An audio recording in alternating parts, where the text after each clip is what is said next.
And we got Brother Ahmad with us. Assalamu alaikum, brother. How are you and the family? Doing very well. Praise be to Allah. All right, family, let's go. Let's get to it. Any thoughts, questions, concerns, anything? We'll take care of old business first before we move on to the new business. Any questions? Assalamu alaikum. Brother Lukeman, I've been trying to reach out in regard to yesterday's chess class. I would like a copy of it if I may have one, as Yes, I had another call that I had to get on to. No problem, brother. Thank you. Yes, sir. You're very welcome. Anyone else? Are you recapping, Brother Lukeman, from where we left off at?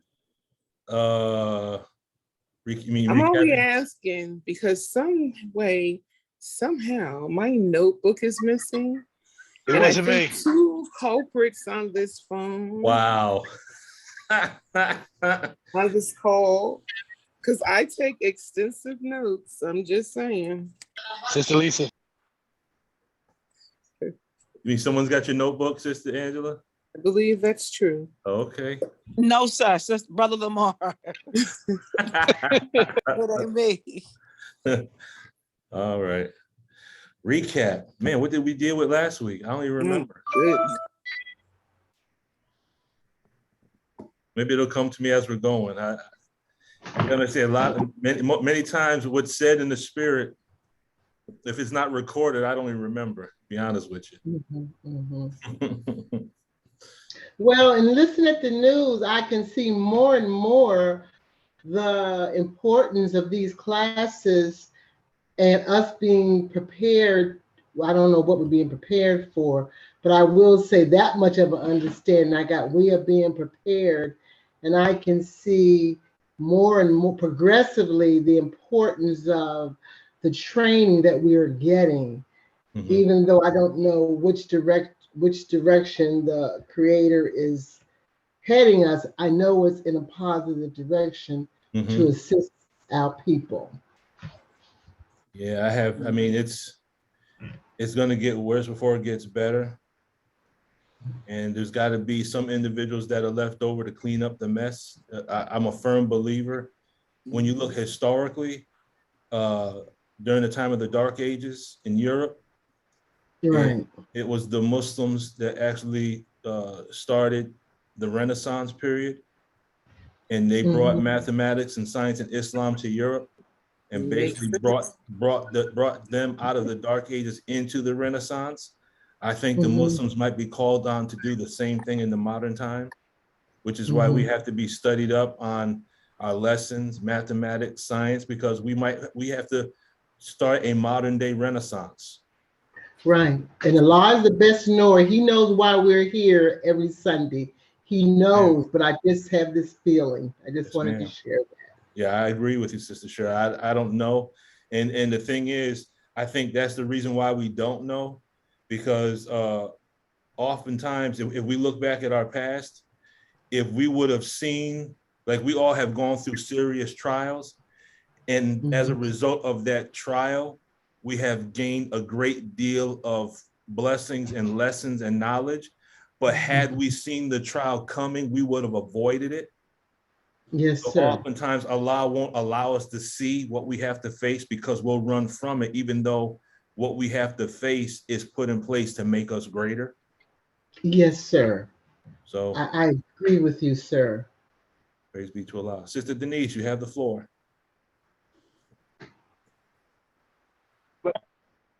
Brother Lukeman, last night when you were talking, I think my vibratory rate was going so fast. I couldn't slow it down. It was so fast, and my husband said, "Tell him send that to me too." He only got the corner end of it, but he was like, "Can he send that to me?" And my vibratory rate was like it was like good food. You know, you eating good food and you want more and more and more of it. Mhm. And what I'm realizing is you don't know. Sometimes you don't know the next step or where do you go from here and things like that. And somehow you walk right into it, you know, and it's there. So Yes, that's ma'am. what I was, especially after Brother Ishmael. I think Sister, sure, I think he got the Holy Ghost or something. Ishmael was really teaching where we are at today. Wow. And I think this present time moment is very important to know where we are personally in our growth, development, our belief in God, wherever we are. We need to know that today. Well, You know, because things are going at a faster rate. It seemed like, and I think that what you're talking about with the chess and using supreme wisdom and the lessons and the study guide, it's called cross curriculum. As a teacher, you just can't teach one thing. You have to be able to incorporate math and science all in there together. And when you were talking, that's what it reminded me of. yes, ma'am. So that's all I got. Well, it's funny that you said what you said, because you pretty much have laid the foundation of our topic tonight. And as the subject goes on, you'll see how you actually just introduce what we're going to talk about tonight, knowing where we are in the time that we're in.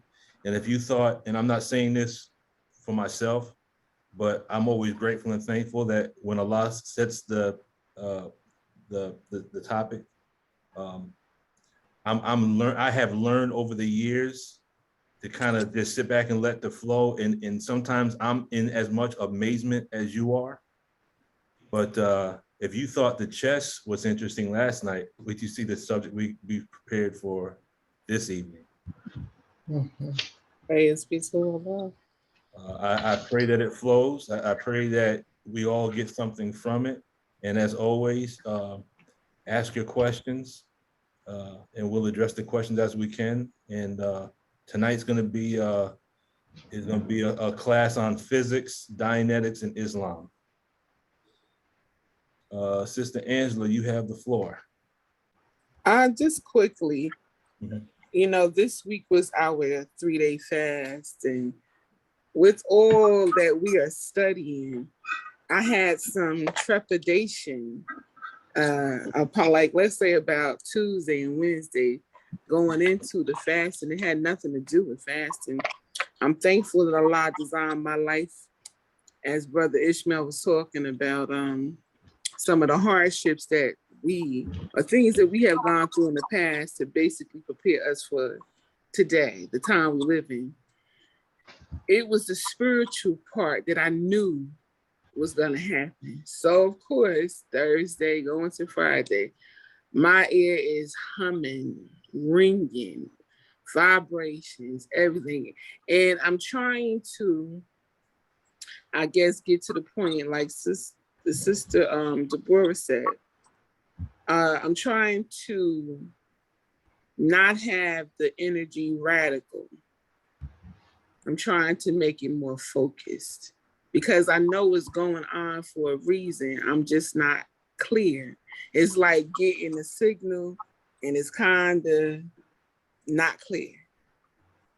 So okay, that's me. Well, we pray that we are not the same people leaving the Zoom tonight that we were coming in. There are times when there's certain subjects that pop in my head, and sometimes I'm reluctant. You know, I have a reluctance of going through with it, but I'm reminded of something that Brother Jabril told us years and years ago. Sometimes the individual will have something and they'll say, no, I can't teach that because that's too deep for you. And not that that was my mindset, but there are some out there that might make that statement, oh, that's too deep, that's too deep. Brother Jabril says, you know, and I'm paraphrasing it, but he told us in a ministry class years ago that we should never take that mindset, because if Allah gives it to us to give, then it's time for the individuals to receive it and each individual will receive it on their vibration or the harmonic or the level that they need to receive it. And sometimes subject matters have to be just a little above our head to, again, stretch, as we say, stretch the diameter of our thinking so we can increase the circumference of our activity. So I think tonight might be one of those nights. We'll see where it goes. Ask whatever questions you like. I'm just as much interested to see where this goes as you are. So if there's no other questions, I see we have Sister Keisha came in. Assalamu alaikum. Walaikum salam, sir. How are you? Doing fine. It's good to see you again. Speak to Allah. And I see Sister Pamela. Assalamu alaikum.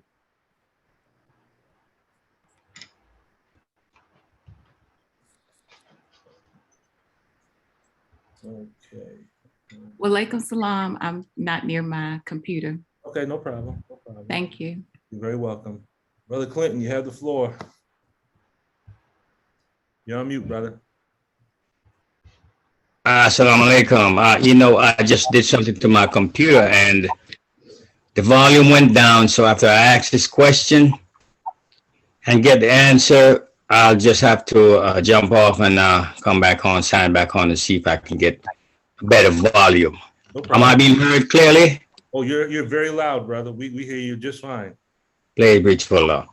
I just want to say, Brother Lukman, every Friday here in Atlanta, in the county of Cobb, which I am a member of this squad here in Cobb County, we have what is called a wellness check ever since this pandemic came into our lives.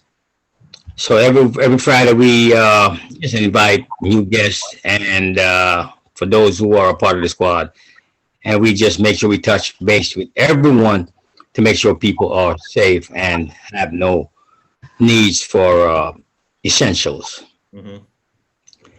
So one of the guests Friday asked the question, why is Islam mathematics and why is mathematics Islam? Now I know you came into mind right away, and I know we all do have a correct answer for that answer, but you who are a numerical scientist, how would you answer that question? I'll just listen. I'll first respond by saying that I'm a numerical student. We thank you for your humility, brother. That's a good lesson for us. I have a long way to go, brother, to be on that level. Now, I can answer that question with the help of Allah from the perspective of Islam, or I could answer that question from the perspective of Christianity. First, I think from the level of Christianity, if we look at if we look at mathematics in general, mathematics is based on, there's something called the law of the excluded middle in mathematics, which means a statement is either true or it's false, okay? And I always use the example of a woman is either pregnant or she's not. There's no almost pregnant or 50% pregnant. It's either 0% or 100%. So when you deal with mathematics, there's no, when you deal with serious mathematics, there is no gray area. If you apply mathematical principles, we should be able to get a mathematical response. That's why we're taught the Nation of Islam is all wise and does everything right and exact. So when you look at it from the perspective of Islam is mathematics and mathematics is Islam, everything that we teach, everything that Master Farad Muhammad has given us, everything the Most Honorable Elijah Muhammad has provided, everything that the Honorable Minister Louis Farrakhan provides us is that which can be proven in no limit of time. The reason why some individuals will question what's being taught is not because that which is being taught cannot be proven. It's just that the students aren't doing enough study to prove some of that which needs to be taught. We want to put the weight on the minister to do all the work to prove everything. And that is what would make students lazy, because we have to do some of the work.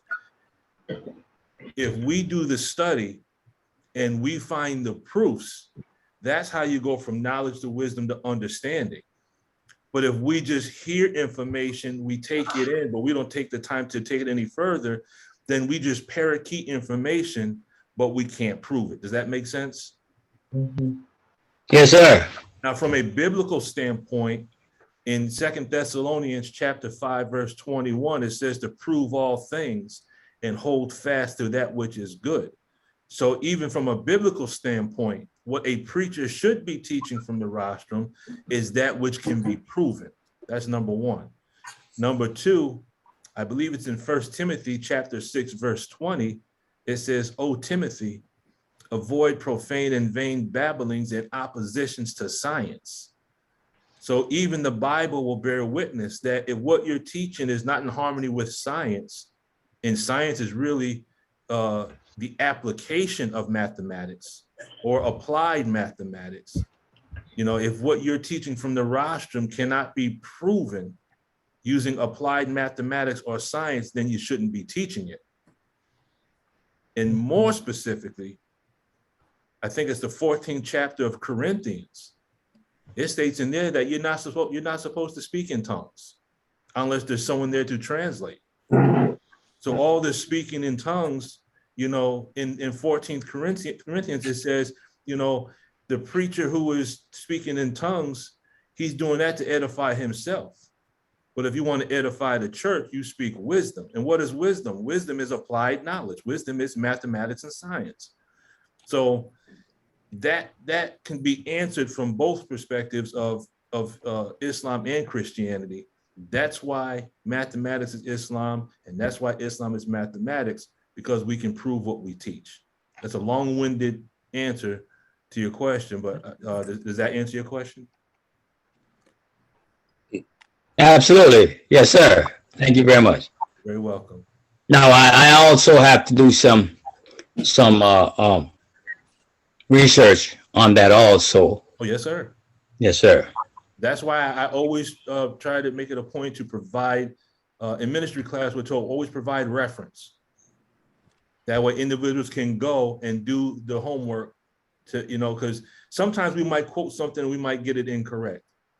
And we need to be corrected because, we're fallible. We're not going to get everything 100% right and exact. But we always use reference. That way individuals can go and do the research and verify.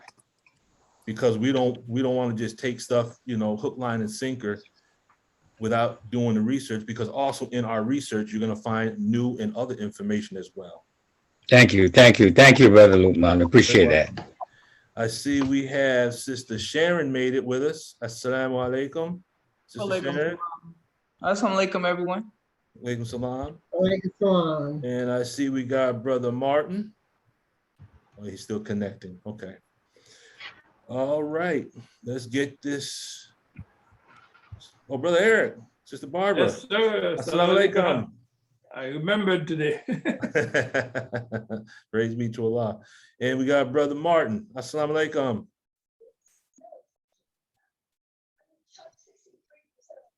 He's muted. You're muted, Brother Martin, if you're trying to respond. Okay. All right. Assalamu alaikum, everyone. Pleasure. Thank you. Okay, let me fix this screen over here. I'm trying to juggle. Do that. This way I can see everybody. So I can see your smiling faces, as the messenger would say. All right. And we have revealed the book to the explaining all things and a guidance and a mercy and good news for those who submit.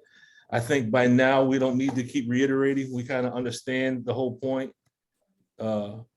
Everything that we're learning can be found in the Holy Quran somewhere. We just have to do our study, do our due diligence. Tonight, we're dealing with Dianetics, Islam, and the knowledge of self, but we're going to use physics as a demo kit. And this whole presentation is going to be based on something that the minister said in closing the gap. It was also based on an article that I was blessed to write, I think it was 2020, when I was writing articles for Dianetically Speaking. And what I did was I took it and kind of took it to the next level for tonight. So basically, to give a quick overview, we're going to look at something the minister said in closing the gap. We're going to look at physics from a different perspective. Specifically, we're going to deal with magnetism. And I'm going to show you a couple of videos. Each video is about maybe 2 or 3 minutes long. They're very short. And in the video, it's going to illustrate something, but we're going to use the video as a demo kit to find whatever cognitions we can find that will give us more data with regards to Dianetic technology, as well as our Islam. I always want to reiterate, whatever cognitions you have, write those cognitions down. If you feel comfortable in sharing them, please share your cognitions, because the key that Allah blesses you to receive might unlock the lock that someone else possesses. So don't think that anything that comes from your mind is insignificant, okay? Please share your cognitions. So we're going to deal with magnetism, or what we could call magnetic theology, if you want to look at it from that standpoint, magnetic theology, or the theology of magnetism. So the learning objectives, we're going to deal with and look at the significance of magnetism. Because if mathematics is Islam, and Islam is mathematics, magnetism can be understood through the application of mathematics. So therefore, there's certain aspects of magnetism that are actually Islam. And therefore, Islam can be seen in magnetism. And inshallah, we'll illustrate that point tonight. Okay, I see we got a new. I'll wait for them to connect. We have a Tia Kimball. Could you please introduce yourself? Hello, I'm Ahmad's wife. Oh, okay. I didn't recognize the. Okay, let me write that down so I can remember it now. Yeah. Okay. Okay, praise be to Allah. Thank you for taking time to spend with us, sister. And please forgive me, but I'm doing the Zoom and search post at the same time. All right. Then we're going to actually get into the science behind the magnetism. So we're going to deal with the significance from the perspective of what the minister is giving us in closing the gap and some other points. We're going to look at the science behind magnetism, and we're going to take that science and we're going to use it as a demo kit. There's 3 basic type of magnets. It's like a piece of metal has to go through 3 different stages. And we're going to look at each type of magnet, and we're going to use it as a demo kit to understand aspects of Dianetics. And then we're going to do the same thing to look at different aspects of our Islam. So those of us that have been on course, and we had the little bowl with the marbles and the glass, the bowl we are using today is a bowl full of magnets. So just put that in your mind. We're doing a bowl full of magnets. And we're gonna learn, I can almost guarantee that we're gonna if we're looking at this from the level of straight wire, there's going to be some information that's going to come up on your time track as we go through this.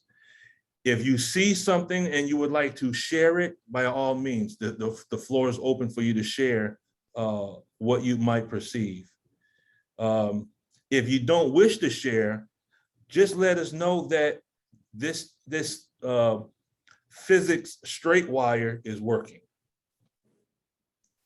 Is that fine with everybody? Yes, sir. Okay. Yes, sir. So now we're going to deal with the significance of magnetism.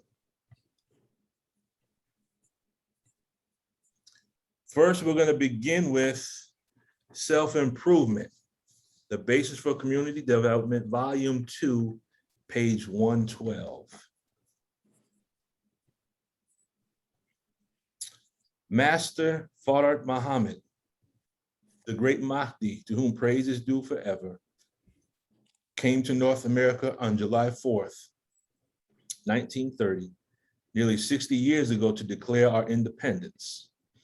He set up classes and gave instructions that would bring into reality a new kind of human being, a human being that would become like a magnet. So unlike this world, that he or she would attract the people of this world to him or her.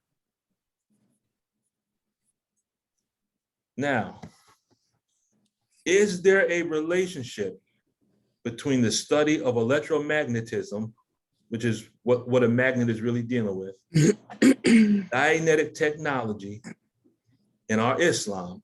And can we gain a knowledge of self through the study of physics? Because if Master Fard Muhammad came to break the circle of the gods and to bring us into that circle, then we also have to increase our study of mathematics, physics, chemistry, astronomy, biology. We have to be we are the baby scientists that are in the classroom to be the new scientists, to be in the circle of the scientists. Does that make sense? Yes, sir. Okay. The Honorable Minister Louis Farrakhan teaches us in A Torchlight for America, and I always stress this right here, this area, pages 48 to 51, even though the whole book is something that we need to study, page 48 to 51, I would have to say, is the foundation upon which everything that I've been blessed to do with mathematics and science. It started with Torchlight for America, page 48 to page 51. Two things he reiterates. He says, first of all, we have to make Allah the center of our study. Allah has to be at the center of everything that we study, number one. Number two, we have to place ourselves as the subject matter.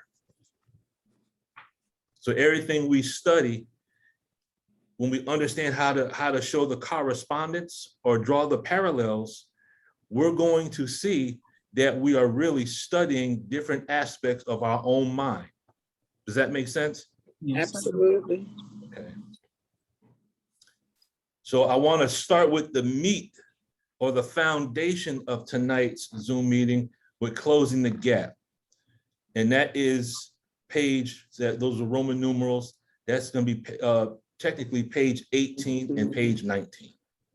But those are Roman numerals. This is why we use Arabic numerals, because Roman numerals are just too complicated. You can't do mathematics with Roman numerals. But, so this is what it says here. It says, what irritated Jesus most wasn't the fact that they, the followers and the students, didn't recognize him. For the sake of recognizing him, it wasn't vanity. His concern was that if they never saw him for whom he was and is, if they never saw him transform into Christ, they would never see themselves properly and never press out the essence of their beings. And that is what made him groan in his spirit, that they marveled at what they saw him do, but failed to really see that he was trying to show them a picture of themselves. So technically, when we look at the Honorable Minister Louis Farrakhan, who are we looking at? Ourselves. Manifestation of Allah. We are, and both answers are correct. We are looking at Allah in the person of a human being in our midst, but we are also looking at a reflection of what is still dormant within us. Absolutely. Does that make sense? Yes, sir. Minister Farrakhan should be our anchor point. That is our destination. In order for us to get to that destination, we have to travel the same road, even though the road will be different in certain aspects. We have to go through certain pain, certain suffering, certain trials. Our faith has to be tested to get to that point. Then it says, he was upset with them that they weren't getting the lesson. When someone needed healing, they brought the person to Jesus. It was okay in the beginning. He had to show forth the force and power that was in him, that they might believe. But they kept clapping and bringing the people to Jesus. The only thing that separated them from him was their awareness of being. The rich man, poor man, saint or sinner are not different minds, but different arrangements of the same mind. Now, there's a book called, this is just something that popped in my head as we're going. There's a book called The Autobiography of a Yogi. This book has special significance just on a personal level. But one of the quotes from the book, there's two quotes.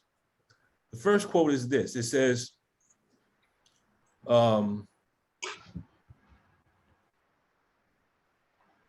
difference between a saint and a sinner is that the saint is a sinner that never gave up. Does that make sense? Yes, sir. Well, and that just lets us know we're gonna go through struggles. We're gonna go through trials. I think the saying is fall down 7, get up 8. Since you are on the subject, Brother Lookman. Go ahead. And the word saint is really a French word. And the pronunciation of it is saint. And there is, if you remove the letter T out of the saint, it gives you that French word saint. And when you say saint, translated in English, it will give you saint. And this is the work of Dianetics, is to bring sanity into an insane world. Yes, sir. Okay, the sinners you consider to be an insane person. And the sane person would be what you would call, in religious term, the saint.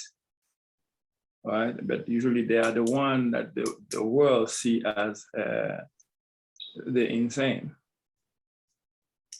That was a little parallel I had to make with what you're saying.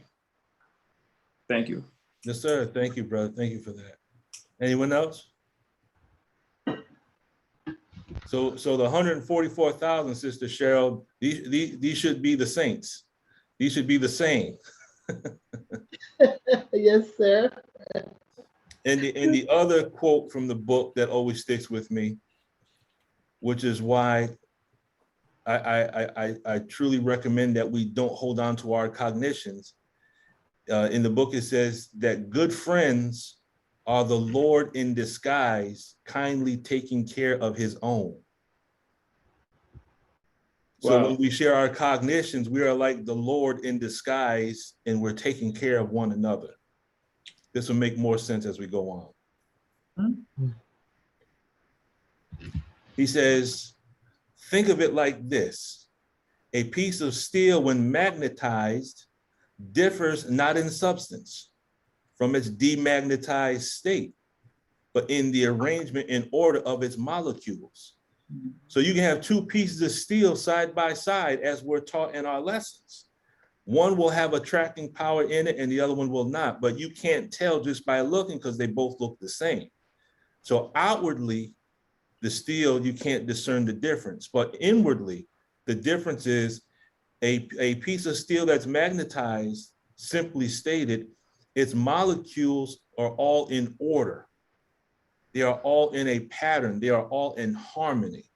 They are all facing the same direction. They are unified. A piece of steel that's not magnetized, all the molecules on the inside are in a chaotic state going in many different directions. There's no organization. And that is the difference between a sane mind and an insane mind. Insanity is when your mind is going in 1,000 different directions at one time because of all the circuits and allies and conscious survival engrams where our mind is all over the place. But when we have some type of sanity, our mind is able to focus. Does that make sense? Right. Yes, sir. Okay. Go ahead, Sister Cheryl. And also in our state that we're in, our unaware state, I've observed Black people have a magnetism. Like, look at the Chinese. They'll pick their music up and dress like our boys dress. We have an influence everywhere we go, a natural magnetism that we're not even aware of in our unawareness. And that's why I think they're so afraid of Minister Farrakhan, because when we wake up and be aware of this power, it's going to have even more magnetism and more draw and more power, because we will use it ethically. Mm-hmm. Instead of everyone sagging and whatnot, everyone would be wearing suits and bow ties and headpieces eventually, and that's what they're afraid of. Well, it's happening slowly now. I see it. Yes, ma'am. Yes, sir. Okay, I'm sorry. Thank you. Okay. Go ahead, Sister Angela. You got the floor. Yes, yes, sir. She actually helped me see something that I noticed the longer I stayed as a member of the Nation of Islam. The more I got into study, I could say the most attracting dynamic that I picked up, learned to use just about in any situation. People think that I have the gift of gab, and it's not like a tin man, which spews propaganda in order to condition the mind. Once, what I learned in watching Donahue, when Minister Farrakhan was on Donahue, and when Barbara Walters interviewed him because she was trying to gun for him, I learned how our teacher, I'm talking about, he dodged bullets without moving, blinking, breaking his sweat, breaking his stride. Everything stayed intact with a smile on his face. His tone of voice was just, and I'm watching and I'm studying him. I'm like, man, because like I said, coming from my background, my family is a pop-off family. It really just don't take much to get it popping off as far as fighting. And to go from that extreme to seeing how to first take myself from one tone to another in order to be able to at least separate myself and any other person from a possible volatile situation. At the same time, it helped me diffuse and become so invite into Islam, because people want to know, what gives you that center, even in chaos? You seem to be centered, and it's absolutely a magnetic attraction as far as that's concerned, because there's nothing like knowing where a person at because you're there, but you almost seeing a person walk on water in a not so little sense, but water symbolizes the motion. So if the person can walk on water, they rise above the emotion and get to the destination without falling in and drowning in the motion and never reaching that destination.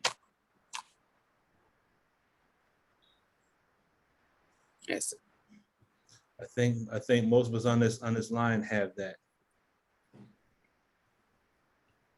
Because I think my family and your family might be related, because I come from a pop-off family as well. Praise be to the Lord. So the minister says this: a single electron revolving in a specified orbit constitutes the unit of magnetism. When a piece of steel or anything else is demagnetized, the revolving electrons have stopped. Therefore, the magnetism has not gone out of existence. There's only a rearrangement of the particles so that they produce no outside perceptible effect. So it's these electrons that are inside the steel, and as they rotate, they're producing a minute magnetic field. And when all the electrons rotate in harmony together, then their magnetic fields combine together as one field. Mm-hmm. So it's like when the Muslims come together and they rally together with one mind, we produce an army of intense energy, force, and power.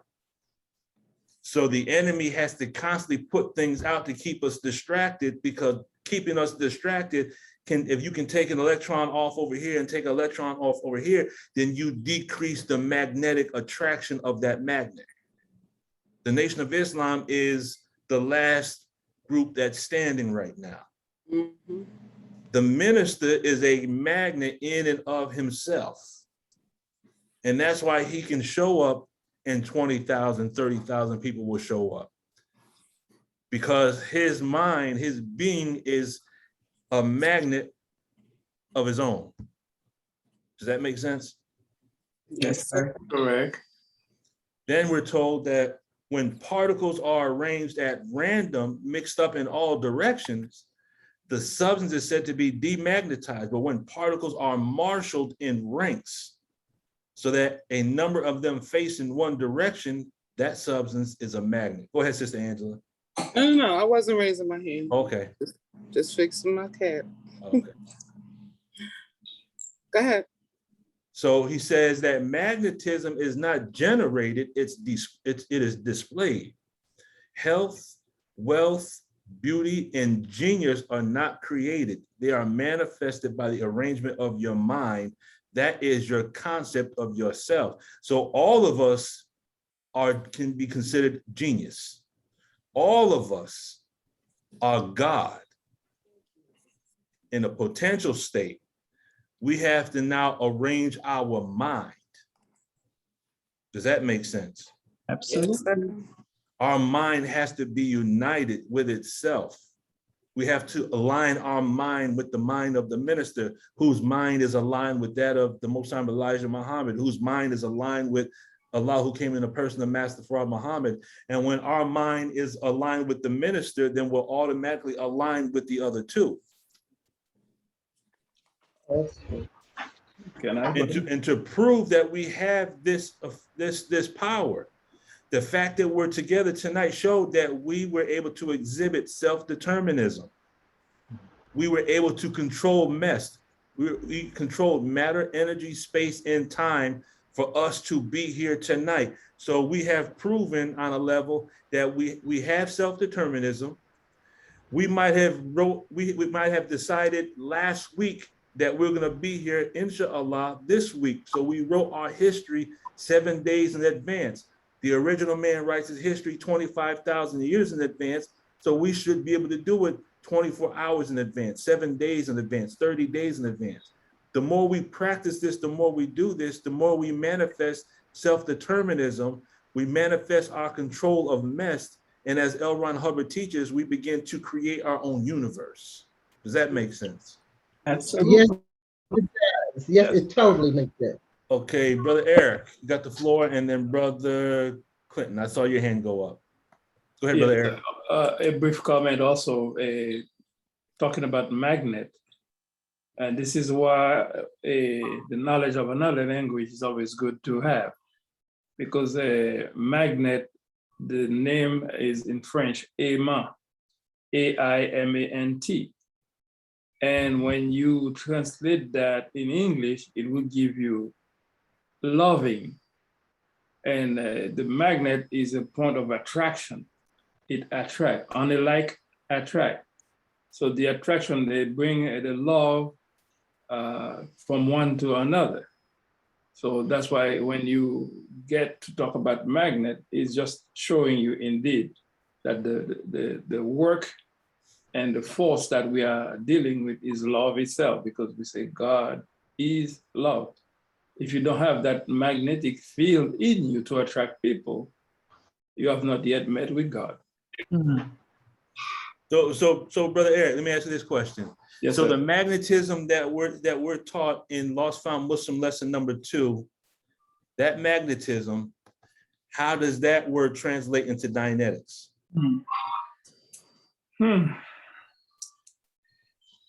I'm trying to remember how it was said in our lessons. Well, it says, Yakob, when he was a child, he was playing with 2 pieces of steel.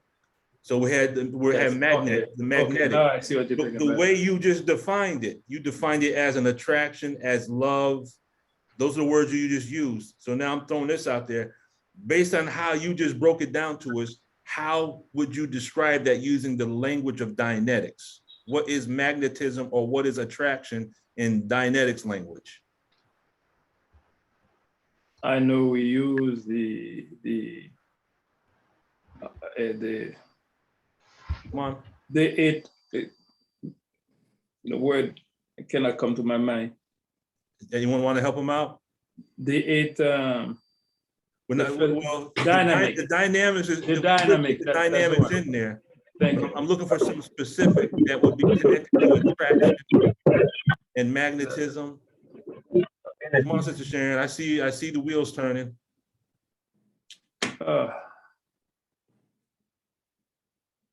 No one wants to take a shot? My mind is not there yet. Okay. Now, if I give you the answer, and if I see anyone say I knew that. ARC? Thank you, Sister Sharon, ARC. I was hesitant. Yeah, don't hesitate. Yes, I'm looking for all the You miss 100% of the shots that you never take, ARC. So the study of the magnet in our teachings will correspond with ARC in Dianetics, because what is a magnet? You have to have affinity. You have to have the attraction. There has to be agreement between the 2 magnets. And then when you understand that particles are traveling back and forth between these 2 pieces of steel, then you have communication. So a magnet is ARC. Yes, sir.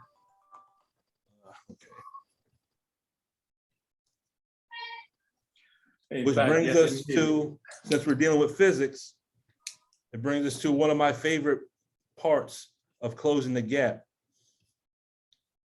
Thank you. It was my daughter. My daughter knows I'm in the middle of something right now.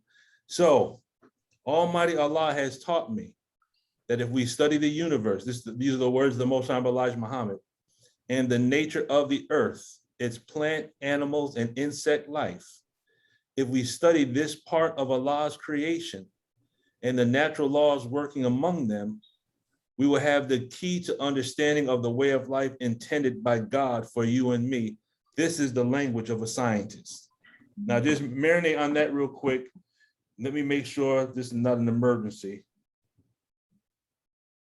Let's see.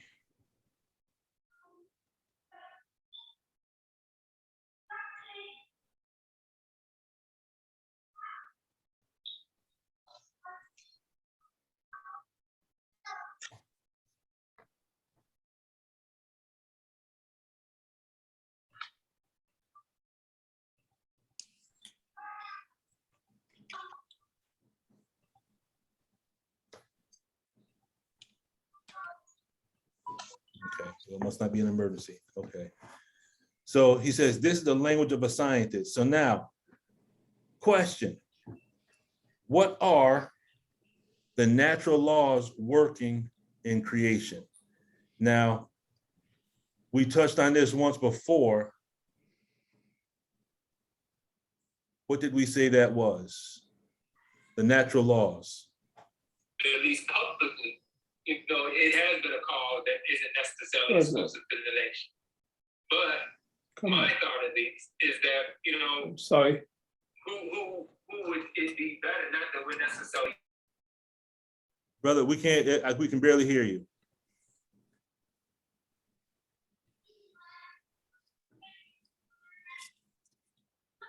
Okay. So the natural laws working in creation, and what relationship do these laws have with the self?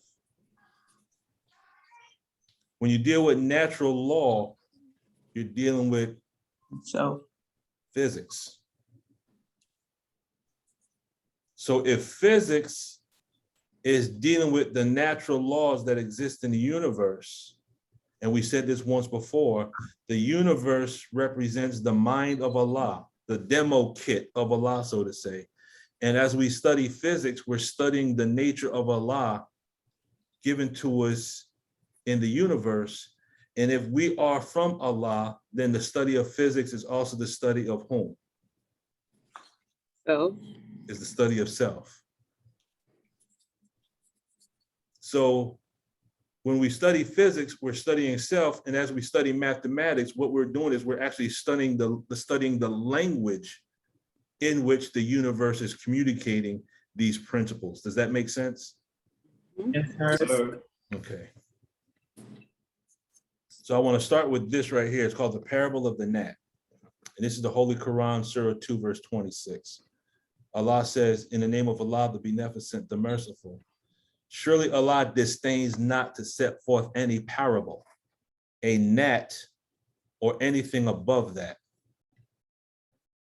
Then as for those who believe, they know it is the truth from their Lord. And as for those who disbelieve, they say, what is it that Allah means by this parable? Many he leads in error by it, and many he leads aright by it, and he leaves in error by it only the transgressors. Now, the way in which I always understood this verse, it says, it's telling us that if you look at, for that time period, a gnat might have been considered the smallest thing or anything above that. And that the gnat is a parable. The sun is a parable. So the things that are in creation, these are physical objects. So think of the universe as a bowl, like we had in the extension course. The universe is a bowl, and everything in the universe are the little things that Allah uses as his demo kit to put forth his wisdom. So when he gives us the science of the sun, the moon, the star, the sun, moon, and star is his demo kit. He's teaching us deep mathematical and theoretical principles, and these principles are also contained within ourselves. Does that make sense? Yes, sir. Okay. So, and then if we understand what a parable is a story or a picture that contains a spiritual principle. And we're told on page 19 of Closing the Gap that Master Farad Muhammad taught the believers using pictures. Is that right?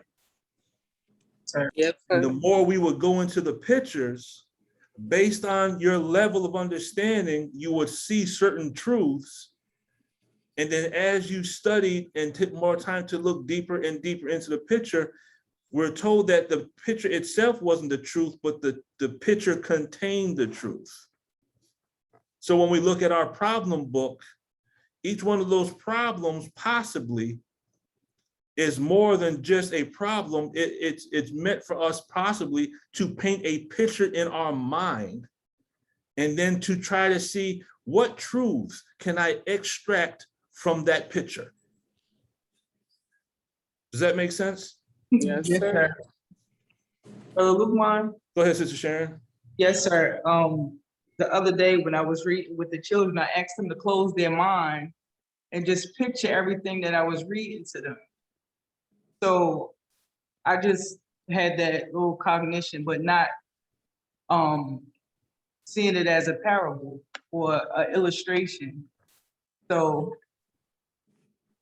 I just had that little cognition, and they were able to see, but from their own perspective, what it is that I was trying to get them to see just from reading to them. Mm-hmm. So they both came up with something different. Of course. So what you gave them to read was your fundamental, and what they saw was their harmonic. Yes, sir. Praise to Allah. Praise be to Allah. So here's the different levels of physics. This is just a few. There's many, many more. But I'm looking at this from the perspective of, based on that time period, it says a gnat or anything above that. But if we bring that into the modern time, a gnat wouldn't be considered the smallest thing. So I'm going to show us different levels of physics and just touch on each one of these briefly. And perhaps as we're going, you might even see some cognitions in there. And if you wish to share, by all means, you can do that. So in the modern sense, we wouldn't look at a gnat as the smallest thing. We would look at quantum physics.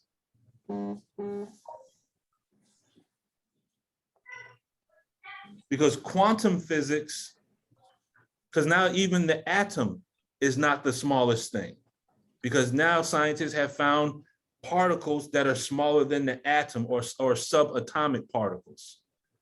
And that would imply that the study of quantum physics would be considered a parable, correct? Y'all with me? Yes, sir. Yes, sir.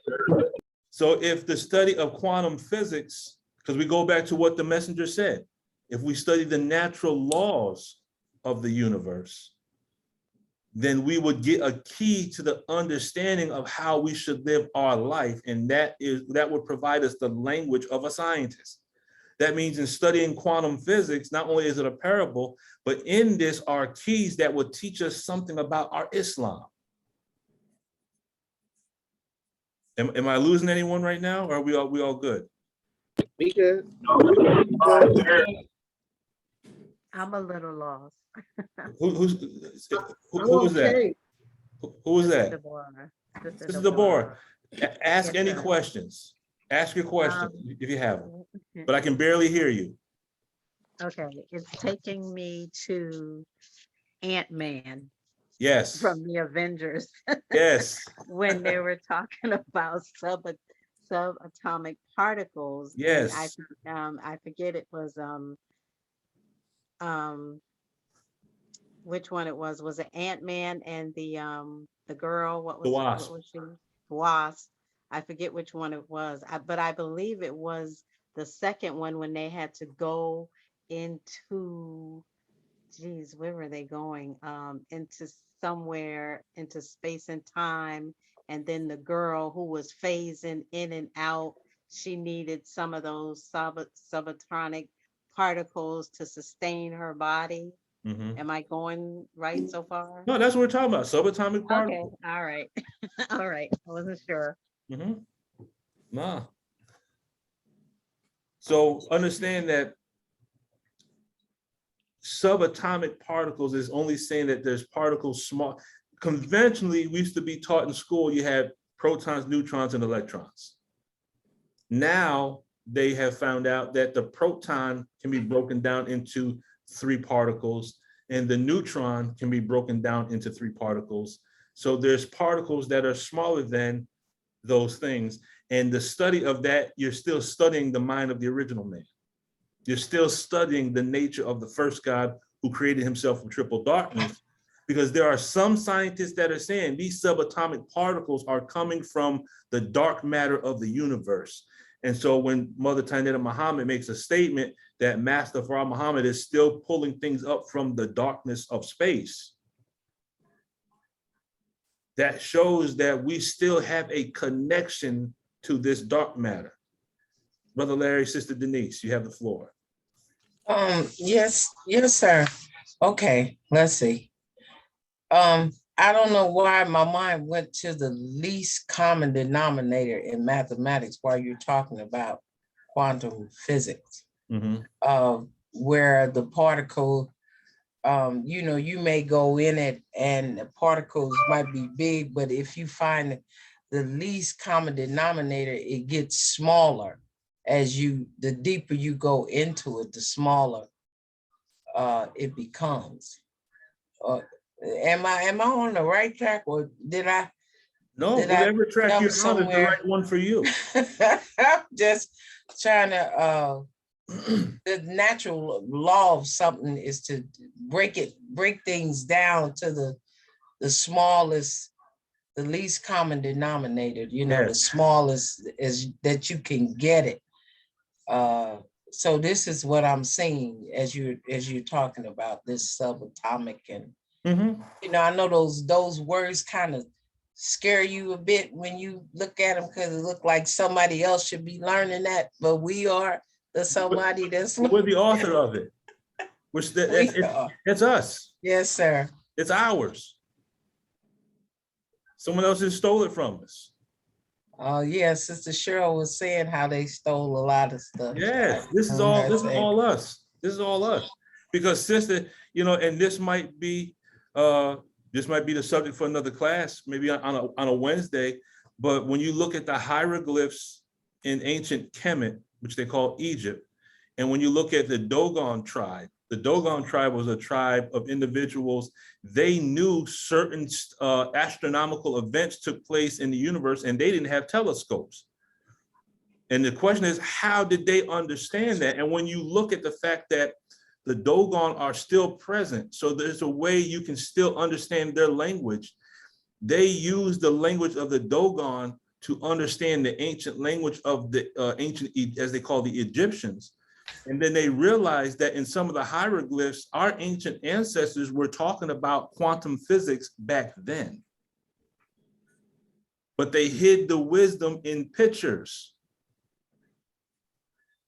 So when you look at the common denominator is the mind of Allah himself is in all of this, and that is our mind. We just got to get back to it. We got to get we got to get the aberrations out because the mind of God is there.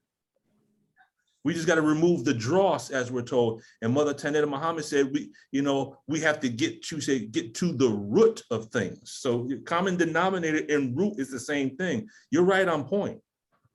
Okay. Yes, you're right on point. Don't question the ride. Just enjoy it. Let it take you where you need to go. Yeah, I'm letting go of whatever. Letting go. God. No, let go and let God. And the main thing is be very aware of your cognitions, because what a cognition represents, it represents the rusty locks beginning to open. Because when was the last time you thought about quantum physics? When the last time I thought about it? It might have been 76 trillion years ago. Let's go back a little further. I wasn't here.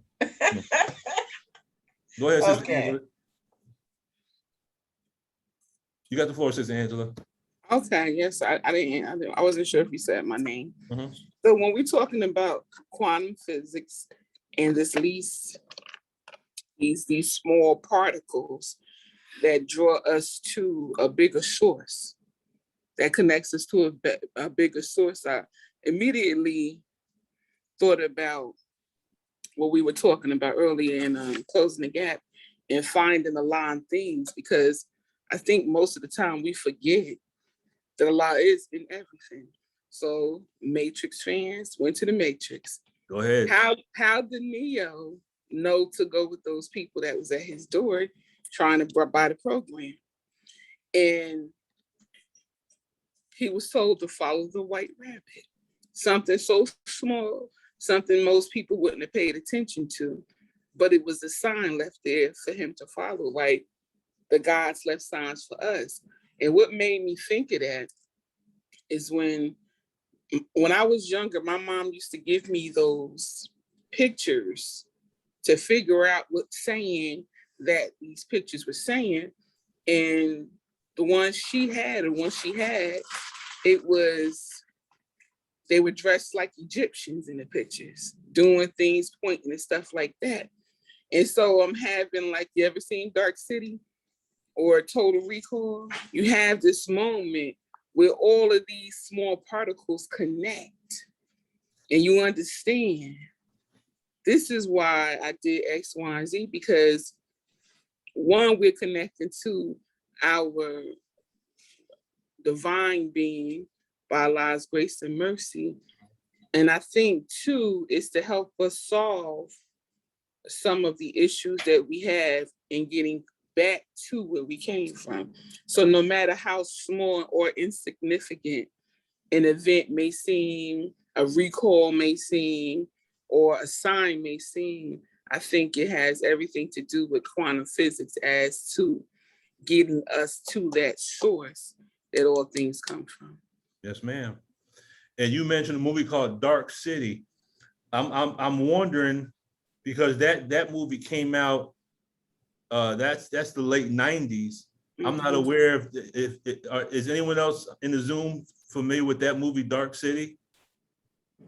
Anyone?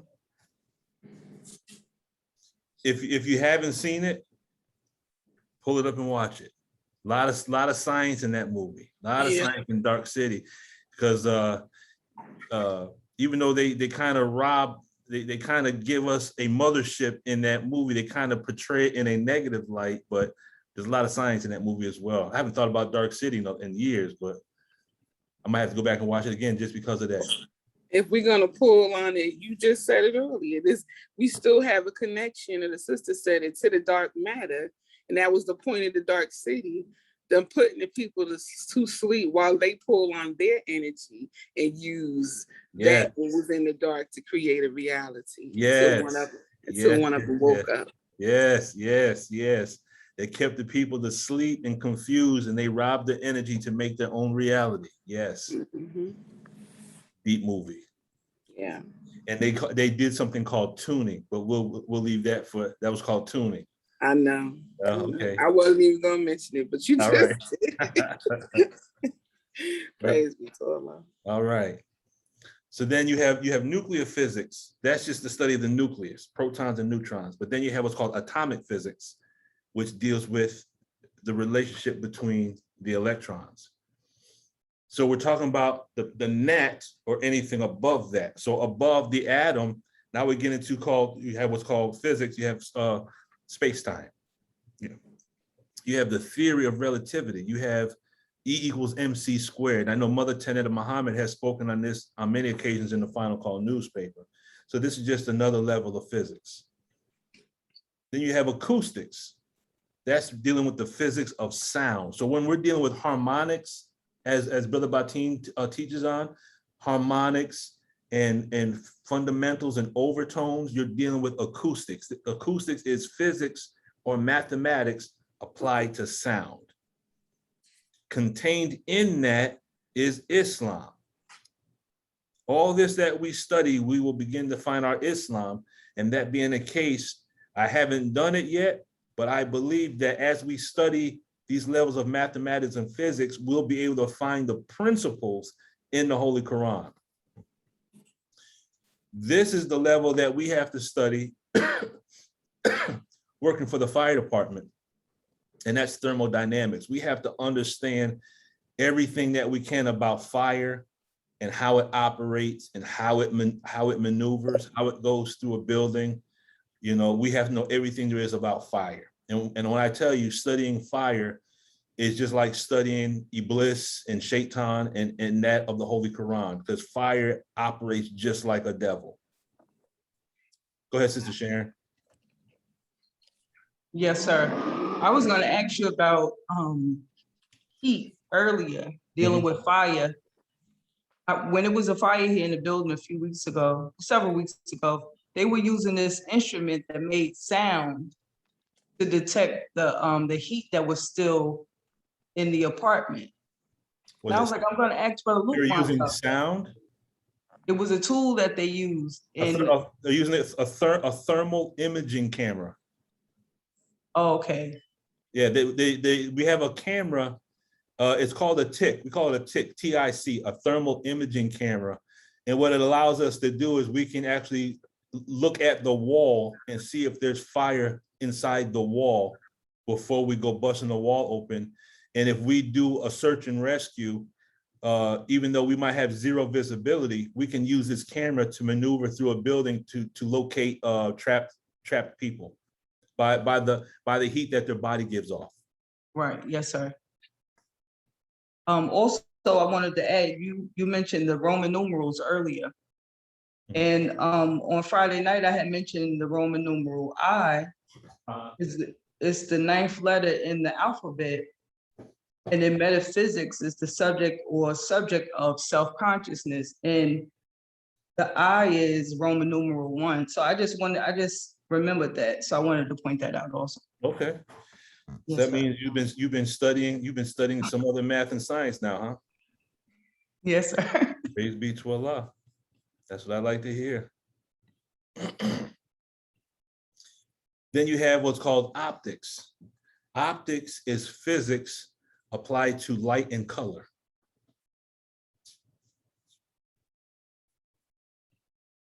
Then you have mechanics. So mechanics is just physics or mathematics applied to motion. So you have fulcrums, you have levers, you have different things. If you study martial arts, specifically Aikido or Jiu-Jitsu, then you understand the concept of levers and mechanics. When you learn how to use an arm bar, how to lock people up, how to break bones, you're actually using physics. If you watch Grandmaster, you know, he's using a lot of physics. And then when you look at what's called electromagnetism, you're dealing with electricity and magnetism, which is the specific one we're dealing with tonight. Then you have something called biophysics. Biophysics is just physics applied to the physical body. Physics applied to the physical body. Then you have what's called geophysics. Geophysics, geo, the prefix is dealing with land or earth. So we're looking at physics applied to the earth. So what they'll do is they'll study what's called tectonics, different plates, fault lines, where earthquakes are being created. This is based on geophysics. And all of this is Islam. All of this is Islam.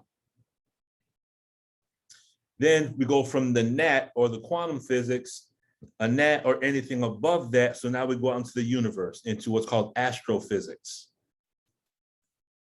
So when you deal with astrophysics, you're dealing with planets, you're dealing with galaxies, you're dealing with what's called cosmology, cosmological physics. All we're doing is we're taking mathematics and applying it. So when you look at this, when you deal with the dynamics number 5, 6, 7, and 8, dynamic number 5, you're dealing with life science, correct? That's the life dynamic. Y'all with me? Yes, sir. That's the life dynamic. And when we understand that, that could also be understood as physics applied to living things. When you look at the 7th dynamic, we're talking about MEST, matter, energy, space, and time. All that is physics. All of that is physics. When you're dealing with matter and energy, you already see that these are level of physics that we already have listed here. So everywhere where L. Ron Hubbard is talking about MEST and conquering MEST, in the language that we could use is we want to conquer mathematics and physics, but it's the same thing. Again, Master Fard Muhammad came to break the circle of gods to make us all part of that circle. Therefore, we all have the same potential to write history thousands of years in advance, but we have to evolve and grow into that level. Does that make sense? Yes, sir. So from this point forward, what I would like for us to do, if we are guilty of it, do not sell yourself cheap. Do not sell yourself short. let us begin to look at ourselves as baby gods coming to birth. Yes, sir. That thought just came to my mind, Brother Luke. Praise be to Allah. How to give birth to a God. Okay. You know, even starting with us and feeding into our children, and they feed it into their children, and so forth and so on. The minister spoke about that. Mm-hmm. Yes, sir. And then generations down the road, our grandchildren will be producing new suns, new moons, and new stars. Yes, sir. But we have to start that process now to get to that point. We have to postulate that into the future. Yes, sir. So each one of these levels, I can guarantee you this, because this is what I used in school. When you study these different levels of mathematics and science, if you make yourself the subject, as Mr. Farrakhan has instructed us, you will see aspects of yourself in everything that you study. And what that does is that increases our desire to be students. Mm-hmm. Now the subject matters won't, what's the word I'm looking for? Bore us. It won't be boring. That's true. And see, the subjects are great, but it's teachers. It's the teachers that mess the students up. Mm-hmm. Amen. It won't be so hard.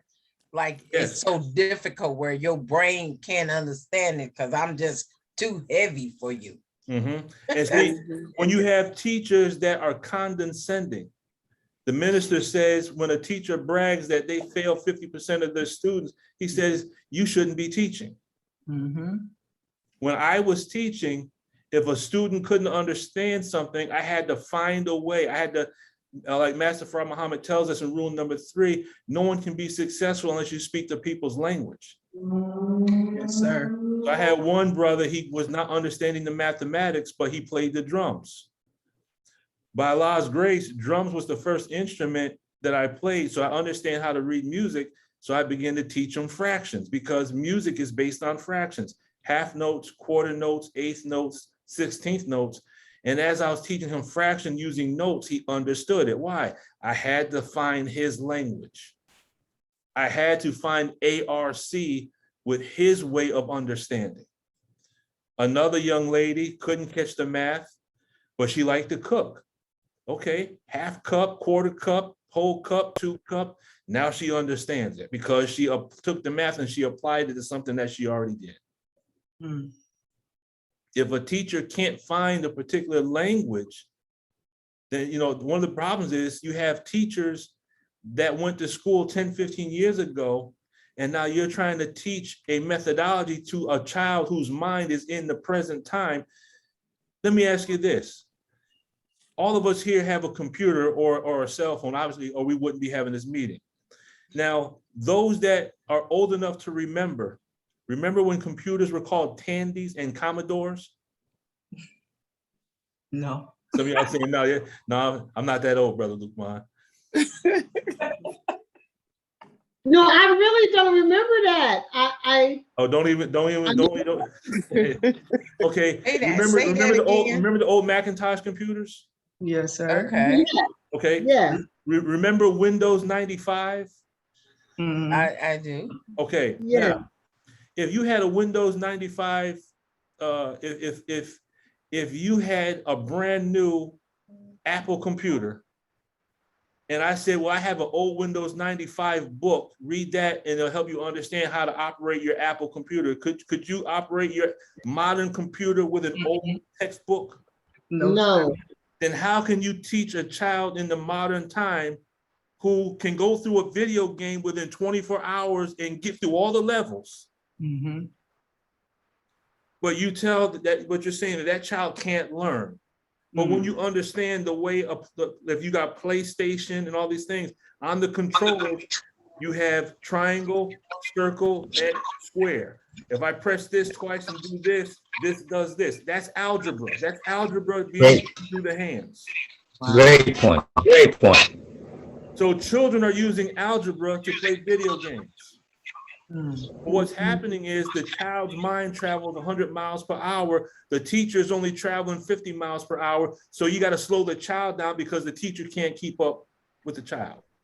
Well, that's true. But now I have to test to you what that's true. I found it in my great grandchildren. I can see how the teachers don't do well, but my grandchildren will say, Nana, you don't know what you're doing. And they'll take the object and show me.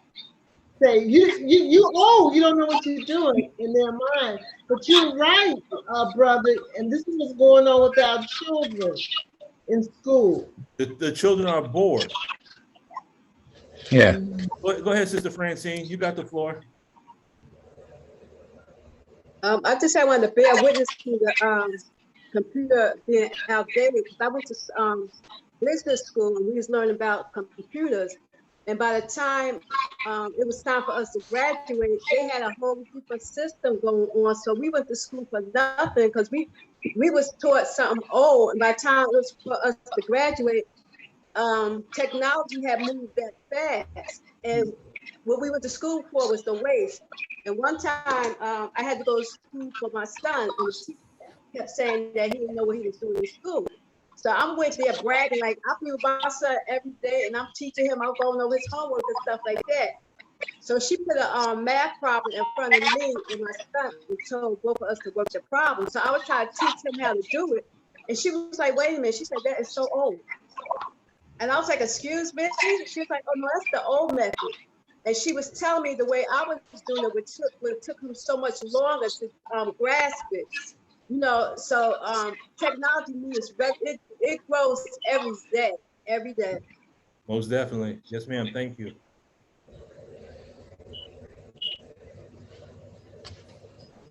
Let's see. Got some feedback here somewhere. Okay. So here's the science of magnetism. So if we are to become like magnets, as we were taught in Closing the Gap, which type of magnet are we now, and which type do we need to become? See, we've all been taught about magnets, but there's different stages of magnet, different types of magnets. Getting some feedback from somewhere.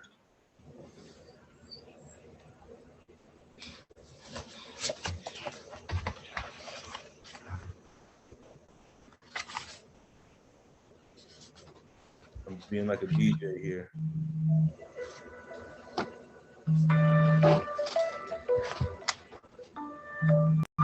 we go. Okay.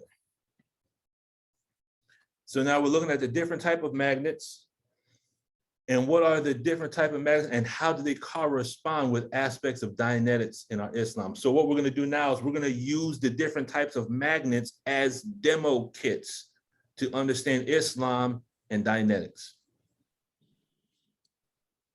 So here's the concept and the science of magnetism. And I got a short little video and we're going to ask the question, what is a magnet? Quick definition is a body having the property of attracting iron and producing a magnetic field external to itself. It's something that attracts.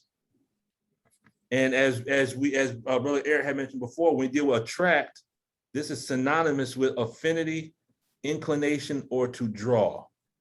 So this is just a little short video. And I'm quite sure as you watch this video, you're going to have some cognitions about magnets.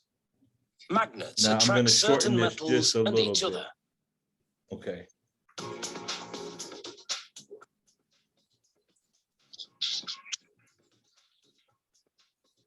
You remove the pattern and smooth the surface, dimpled by the machine's lid. Then it's back inside, but this time the machine pumps in gases to chemically harden the sand. It takes just seconds to solidify. They lift out the sand slab, revealing the impression of the magnet pattern. It's now a mold. Magnets come in many shapes and sizes, as do their molds. Now they're ready to mold the magnet shapes. They take copper, cobalt, sulfur, nickel, pure iron, aluminium, and titanium. They load all these metals into an electrical induction furnace. It generates a pulsating electromagnetic field that heats to more than 1,600 degrees Celsius, melting everything into a molten soup.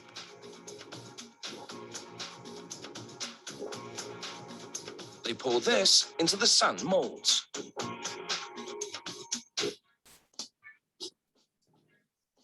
molds burst into flames because the gases that harden the sand are highly flammable. They slide the blazing molds to another part of the foundry and knock them to the floor.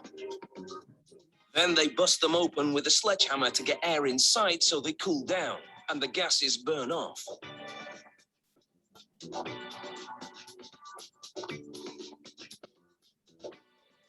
They shovel everything into a bin and sort the metal shapes from the sand chunks using what else?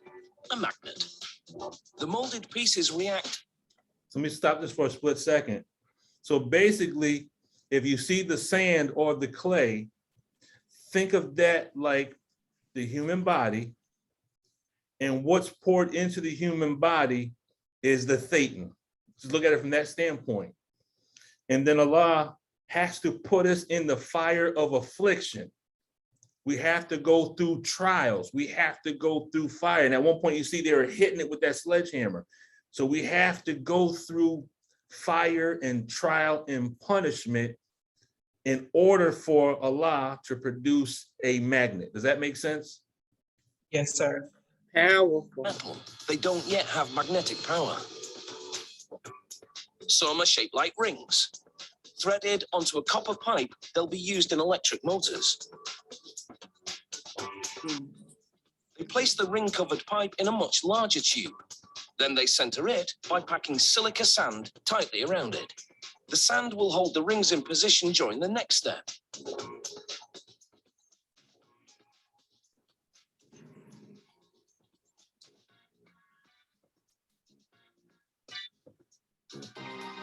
They seal both ends with concrete, allowing the inner copper tube to protrude slightly. Then it's into a different electrical furnace. It heats the tube full of magnet shapes until it's red hot. This primes them to accept an electromagnetic field which will be delivered by this metal rod. They slide it down the center of the copper pipe and clamp it in place. Water keeps the pipe from melting as they deliver a low-voltage, high-current charge in a cylindrical formation, important for motor magnets. They break open the seal.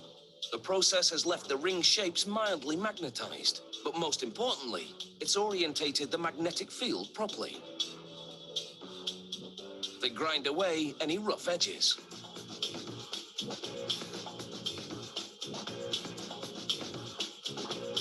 At this point, these magnets are pretty useless. But this machine will empower them. It delivers an electromagnetic charge to the metal, which magnetizes it. This machine represents our teachings. Well, come on. What you do, go back. Let's go to play. What happened? You're at play. Just hit play. To your left at the bottom. I just lost it. Wait a minute.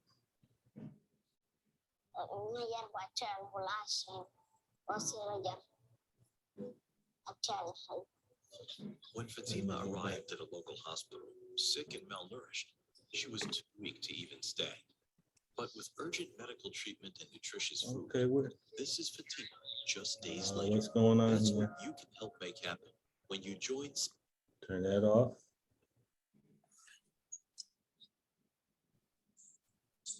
There we go.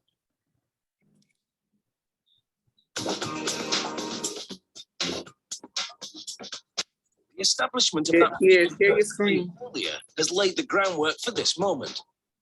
Share your screen. Yeah. I'm trying to do too many things at one time here. There we go.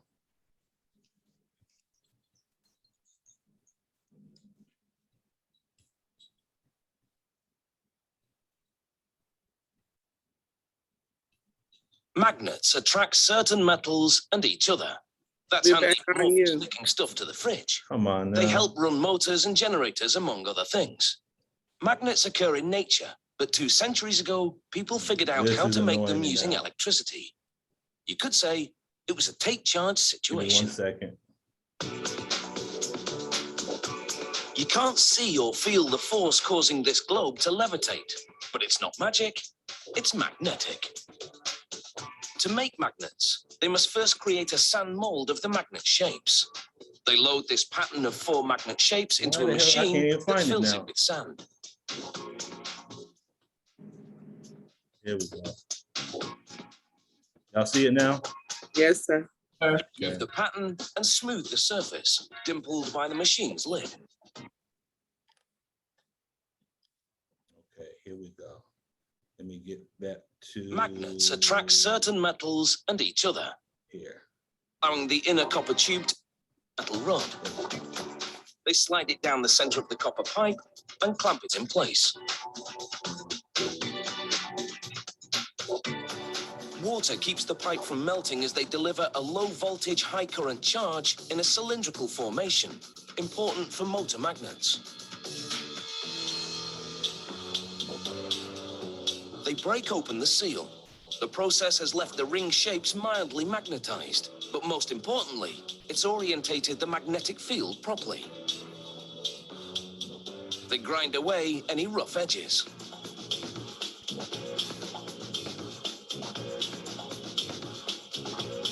At this point, these magnets are pretty useless. But this machine will empower them. It delivers an electromagnetic charge to the metal, which magnetizes it.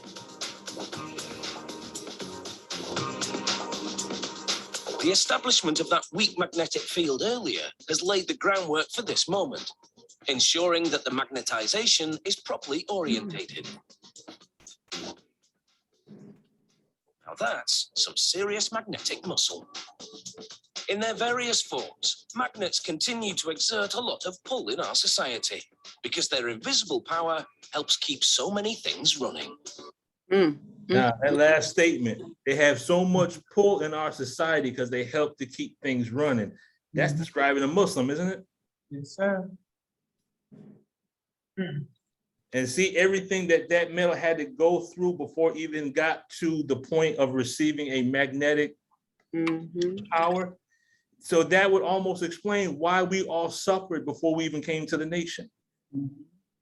We were being prepared for this so that we would be able to take on a magnetic charge. That's right. Does that make sense? Is that a good demo kit? Absolutely. Very Yes, good. sir. Very good. Very good. Now, go ahead, Sister Angela. I just like when they, can you hear me? I can, but I got some. Lamar, your phone is muted. Okay. Go ahead. It got me at the end where they magnetized the piece and they set it on 2 separate plates. The balance of the positive and negative. That's the part that got me the most. So it's definitely something we must do. I mean, Allah has definitely mastered it. And since we are striving to be one and on our way to be young guys, we have to master both of those sides. Yes, ma'am. Okay. So then what I did was I was looking for a word in the Holy Quran that could give us some insight as to attraction. And I came across this verse. It says, nay, obey him not, but prostrate thyself and draw nigh to Allah. That's Surah 96, verse 19. And when you look at the word and the statement, and draw near to Allah, it's wa'iktarib, wa'iktarib. And the root word is karaba, which means to approach, to go near, or to bring close. So we're still talking about an attraction. We're talking about affinity.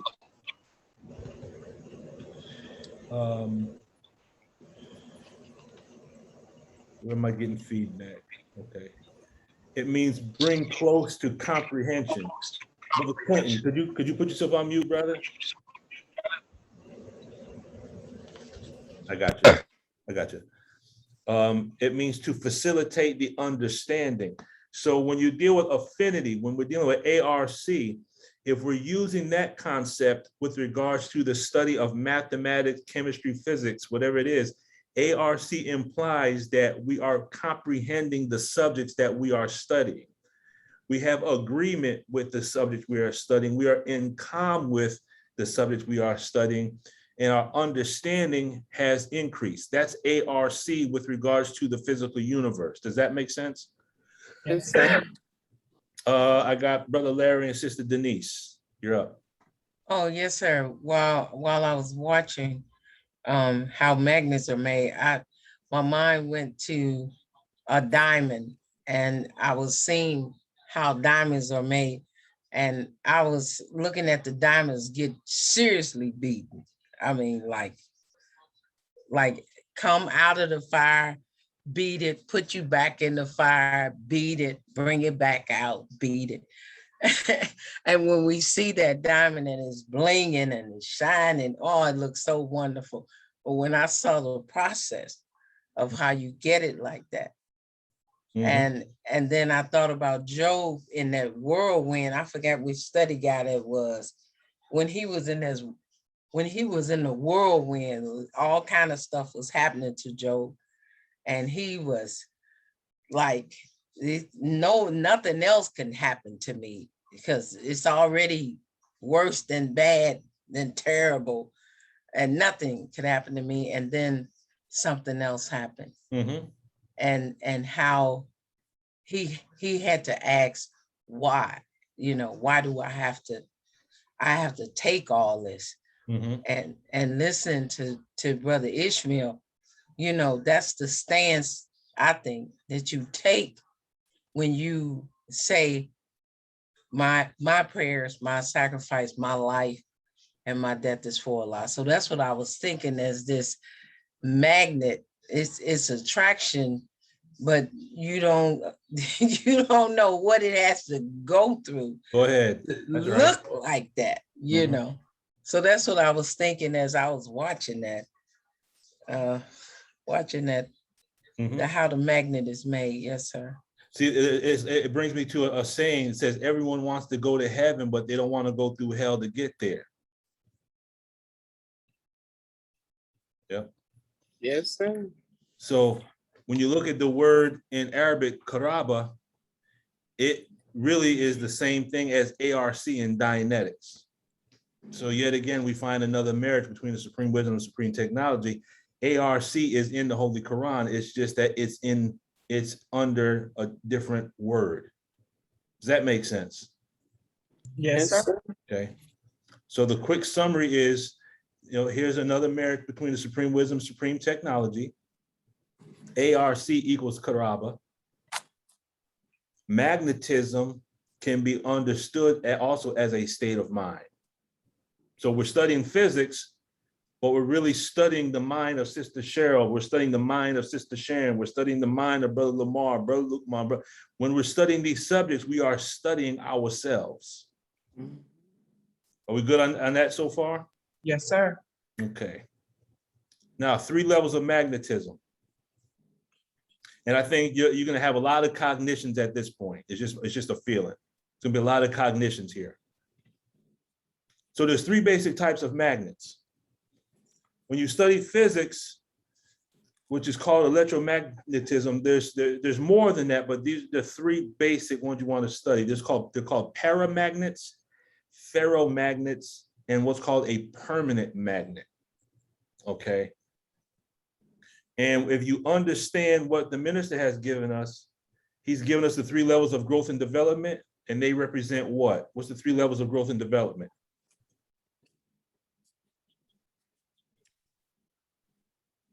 It's real quiet now. Oh, I'm sorry. I'm trying to write down what you got on the screen. The 3 levels of growth and development as given to us in our study guides are animal, human, and divine, correct? Yes, sir. Yes, sir. And what you're going to see is The paramagnet corresponds to the animal level. The ferromagnet will correspond to the human level, and the permanent magnet will correspond to the divine level. Does that make sense? Yes, sir. So then when we compare this to Dianetics, then these three magnets in relationship with animal, human, and divine will correspond to the aberrated individual of release and a clear. Yes, sir. So now here's a quick little an exercise for your mind.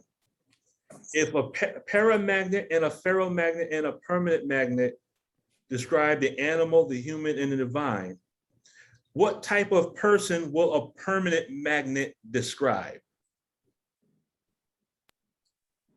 On the tone scale? That's what you're asking? Not on the tone scale. You know what? Yeah, whatever way you want to answer it is fine. Say again. A God. Okay, but now let's get specific. What example do we have today that we can see and hear in our presence? Okay, so we're gonna kind of look at, when we describe permanent magnet, look at what we describe, and then you tell me if it describes aspects of the minister. And we look at ferromagnet, that could describe the believer. The paramagnet could describe someone who is not yet a believer or someone who's new in belief. You'll see the comparison. You got some feedback behind you. Brother Clinton, I need you to, could you put yourself on mute, brother? Oh, I apologize, but man. Oh, no problem. There we go, perfect. Okay, so we're using these three magnets as demo kits to understand our Islam and Dianetics at the same time. Does that make sense? Are we good? Yes. Okay, so a permanent magnet. In a permanent magnet, those tiny atomic level magnets are much more aligned. When the micromagnets and matter align, you end up with a magnetism you can measure, and the magnet stays magnetized. Since permanent magnets have an organized, aligned internal structure, they do not need an external electrical power source to maintain their attractive power. Their power source is within. Does that sound like the minister? Yes, sir. Absolutely. Okay. Now, when it says does not need an external electrical power source, we're saying that the minister has tapped into the God within self. Right. Go ahead, Sister Sharon. Yes, sir. The power source within, which you're speaking about, the Honorable Minister Louis Farrakhan, it brings me to the I ams that he spoke about, where he is that power source. Allah is manifesting in him, not only through him, but in him. So that's what comes to mind with the I am. Yes, ma'am. But now we also have to understand that we are too. Yes, sir. You know? Absolutely. Now, when you look at the word align, because that top quote was actually taken from a book called Physics for Dummies. So that's actually something I got from those books. Now, those books are incredible. Those are good books to get. I got Physics for Dummies. I got Calculus for Dummies. I got Genetics for Dummies. I have the whole collection of the Dummies books. You're on mute, Sister Sharon.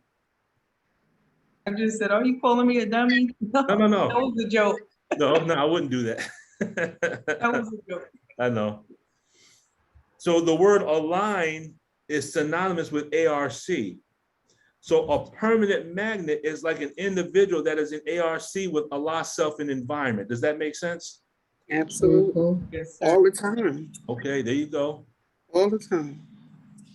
So align, affinity, Karaba in Arabic are all describing the same thing. So we have the tech in our Quran. Then there's one point where the minister says to close the gap, he says, I believe that is why the Honorable Elijah Muhammad said, I want your mind. I want you to line your mind up with my mind, that there may be one mind. That's affinity. That's ARC. That's alignment. So when we are in ARC with the minister, who are we in ARC with? With God. Exactly. Exactly. So if we're at this level, could we say this corresponds to tone 20 to tone 40? That's Yes, what I was sir. asking. Okay. Okay. Yes, sir. So now we got the divine level as we're taught in self-improvement, and we're linking it up with or marrying it to the tone scale and Dianetics. So we have a marriage here. Mm-hmm. But what is a ferromagnet? This type of magnet begins as an ordinary piece of steel with no attracting power, kind of like you and I, before we came to the teachings. Then it becomes a permanent magnet after it comes into contact with an external electrical power source or another permanent magnet. Who did we come in contact with? Someone brought us into the nation, and they got us to come to the mosque, and then they connected us to an external electrical power source called the Honorable Minister Louis Farrakhan. And then what did we become? We became little magnets. So we were just an ordinary piece of steel at one point in time. We had no attracting power. And then we met a powerful magnet that made us into a magnet, correct? Absolutely. Then it says, through this contact, the internal environment comes into alignment, which means inside the individual. Right. In other words, the piece of metal with no attracting power comes into ARC with another permanent magnet or electrical theta power source and becomes a piece of metal that now has attracting power. That's the belief. Absolutely. So for those of us in the Nation of Islam, it has been our contact with the teaching of the Most High Elijah Muhammad through the Honorable Minister Louis Farrakhan that has converted our lives from an ordinary piece of metal to beginning our journey to become a high-powered magnet. That makes sense so far? Yes, sir. And I also believe that our weekly meetings allow us to keep each other magnetized. Yes. Oh, yes. Oh, yes, it does. Right. Yes. Yes, sir.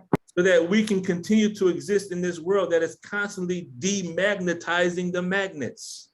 Yeah, hallelujah. She's being magnetized right there. Hallelujah. Brother, I'm gonna tell you something. As this world shuts down, it is a challenge to have to discipline ourselves and study. And it's no challenge. I enjoy our workshops, but it's a challenge because we study.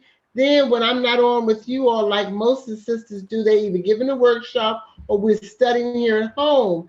This is a trial that I feel we're going through.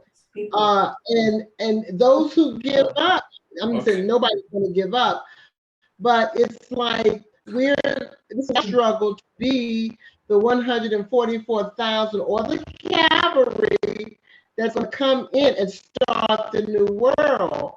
Nothing else stop me from thinking that way. So I just wanted to share that. Well, what you just said is going to take us into the next part as to what we have to deal with being in this world. And that's a good segue to where we're going now. So how this connects to Dianetics, he says, it is an axiom in Dianetics. A sufficient quantity of theta brought into proximity with N theta will automatically disinterpolate the N theta and convert it into theta. So this is like converting a piece of steel with no attracting power. You put it in the company of someone who's has attracting power. Now, those of you that have had the honor to meet the Honorable Minister Louis Farrakhan, I believe you can bear witness that you are not the same person you were before just by coming into his atmosphere. Is that true? Absolutely. Yes, sir. Correct. Could you say that you experienced theta disinterpolating in theta? Yes. Yeah. Okay. Mm-hmm. So now could we say that this was correspond to tone 4.0 to tone 20? Yeah, listen. Yes, sir. Okay. Okay. So the minister's like the sunlight. yeah. You had a chance to meet him? Yes, sir, face to face. Like 3 times during my pregnancy with Ibn, the one that says the prayers. Yes, ma'am. Yes, sir. Okay. So now, what is a paramagnet? Now, some of us might fall into this category every once in a while just because of the nature of the environment that we live in. A paramagnet only has attracting power as long as it is in contact with an external power source or another magnet. When the paramagnet becomes disconnected from an external power source, it loses its magnetic power. Now, I'm gonna say this. When we have our Zoom meetings and when we are together, we are highly magnetized. For some of us, when we are not in these meetings, our aberrations come back to the surface. Am I the only one, or is that? That's an actual fact. Go ahead. It happens. Because right now we're plugged into a power source. We're plugged into the God that's in one another. And then when we don't have these meetings, when we're back out in the world, and I'm gonna show you how you demagnetize a magnet. Come on now. So we're constantly, so we have to come here to get magnetized to prepare us for the demagnetization tomorrow. And this is why we have to have Savior's Day every day so we can keep magnetized. You're so right. Because when we leave you guys, we go out among our family and bless them. We love them. But they're in turbulated, they're in theta. And we don't have all of you. I would love to carry y'all around with me all day, but that's not possible. But so, we can get turbulated when we don't have that abundance of positive power with us. We can get turbulated, even though it's temporary. I just want to attest to what you're saying, brother. Yeah, right now, we are plugged into the God force that's within each and every one of us.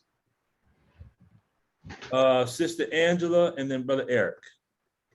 Quickly, you just helped me, I guess, name what bothers me when I'm outside of this magnetic field. And I'm telling you, I sit around things and people and I'm so not there to the point that I feel like it's becoming addictive, because outside of this magnetic field, it feels like there's no life. Everything is not real and kind of child's play, meaning it has no purpose. I can't enter into idle conversation. My husband will tell you, he said, you cannot say stuff that's not substance. If you can't learn, I have very little patience with it. To the point I'm striving to balance it, I really am. But I noticed that since we've been sheltering in place and in our chambers, and I could get on a Zoom every day and I just really would not mind at all doing it. But sitting around, this is where the balance comes in, just like that magnet was, because our job is to create the magnetic field wherever we go that's sourced and centered in Allah. And see, when you talk about magnetic fields in the planet, you're talking about geophysics, you're talking about atmosphere. So the minister says everywhere he goes, he does what? He brings his atmosphere with him. That's right. Now, as you were talking, this is what came to mind, Sister Angela. To be around individuals that are stuck in the past, we could say that that's kind of like what's happening. Remember that movie called The Langoliers? That Stephen King No, movie? I never seen it, but you mentioned I wasn't born yet.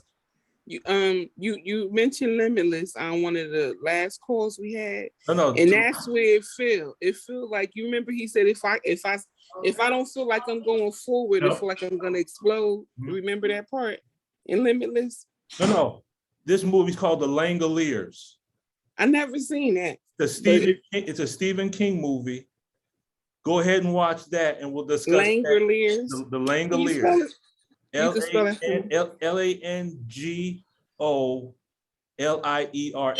It's a Stephen King movie. Okay. And you'll understand it. You'll understand it when you watch it. Okay. All right, Brother Eric, you got the floor. We're gonna go ahead and try to It's very get our descent. simple. The only thing I had to, based on what you were saying, it brings me back to the question you asked me, which was the ARC, and which is part of the magnet. And when you get that ARC, it brings you in something greater that you call a relationship. Yes. You enter into a relationship, and once you are in a relationship, that's where the magnet remain connected to the source. That's all I had to say. Okay, praise be to Allah. That's exactly right. And that lines up exactly what we're talking about. So when we lose this internal alignment, that is the same as aberration. So the paramagnet, you know, that's us when we leave these Zoom meetings. We have to really struggle, because while we're connected here, we're connected to external power sources. We're connected to the God in one another. But now we got to go back out into the world. So that's why Tuesday morning, we got to get another charge up. Wednesday, we got to get another charge up. Tuesday night, we got to get a charge up. Thursday, we got to get a charge up. Oh my God. That's why he wanted us to pray 100 times a day. That's why we got to pray. Prayer is charging the magnet. And Brother Luke, if I can say something, sometimes I'm not putting us above anyone, but we're in training. And sometimes when we leave each other and go in different environments, if that environment is below 2.0, we know that their trait is to destroy. They can't help it. My presence with them. You better teach, sister. Because Allah is preparing us. I feel that. And I pray for them. I pray and keep them in my prayers, but I have to limit my closeness to them. I just wanted to share that. Yes, ma'am. Most definitely. You got to. That's why Jesus says when he came to separate the mother from the daughter. He came to separate.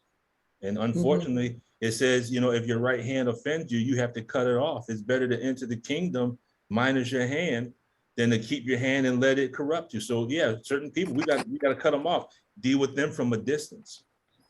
Now the test is going to come soon to determine how many of us are permanent magnets, how many of us are ferromagnets, and how many are paramagnets. Because when the minister departs, we're not going to be able to draw on that. We're going to have to do what we're doing now and draw on the Farrakhan factor in each one of us to keep our magnets charged up.